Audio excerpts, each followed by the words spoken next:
عايز يعدي ودخل لجوه رمضان، يلعبها على طول لعبد الله، عبد الله لرمضان، ورمضان عايز يكمل كمل كمل كمل، جاب جول جول جول جول جول رمضان صبحي.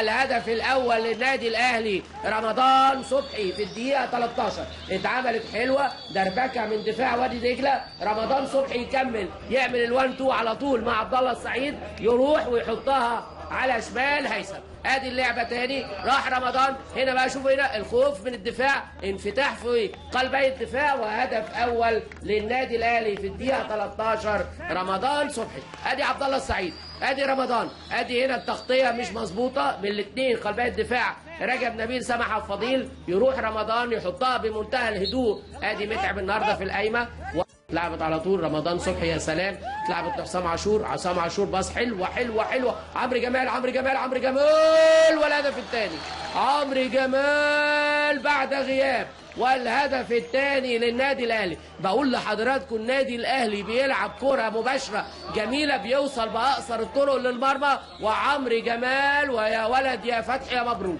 فتحي مبروك حقيقه عامل خلطه سحريه جميله، وعمرو جمال الهدف الثاني للنادي الاهلي في الدقيقه الاولى من الوقت بدل الضايع. ادي عمرو جمال استلم، حط رجله بهدوء، لحظه هيثم مخارج حطها من تحت ايده، الهدف الثاني. لكن اتعملت جمله جميله جميله واخطاء قاتله في خط ظهر دجله، تامر محب سمح عبد الفضيل رجب نبيل سيد سالم، وبن كان اقلهم يمكن شويه سيد سالم، الثلاثي تامر وسام يعدي كمان بيلعبها لستانلي، وخطر وجول وخطر وجول ستانلي، عدى برضه نفس الخطر ونفس العيب، وستانلي على طول بيجيب الجول، و2-1. بقول خطر وهي بتتلعب، والدقيقه 32 اعزائي مشاهدي التلفزيون المصري والهال سبورت، ستانلي يجيب الهدف الاول. ادي خطا وادي عدى، خروج لاحمد عادل ما ظبطش، وستانلي بيحطها، والهدف الاول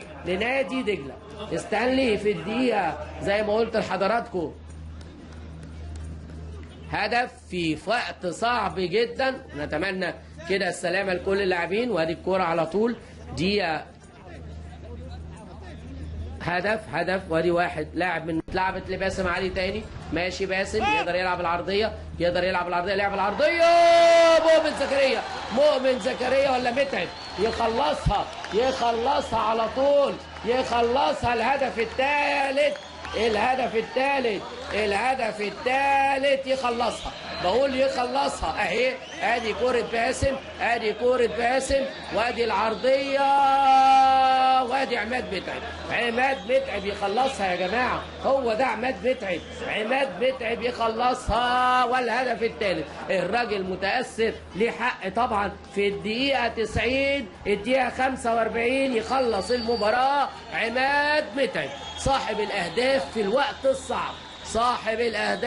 الوقت الصعب عماد متعب. ادي على طول باسم عرضيه، شوفوا متعب قطع قبل المدافع على طول، باسم قبل سامح عبد الفضيل، باسم عملها له عرضيه حلوه وقطع الخطوه قبل سامح وحطها حلوه مباشره. 3-1 تقدم للاهلي، يضمن له الثلاث نقاط بلا شك، يرفع رصيده للنقطه 71، يعود للمركز الثاني.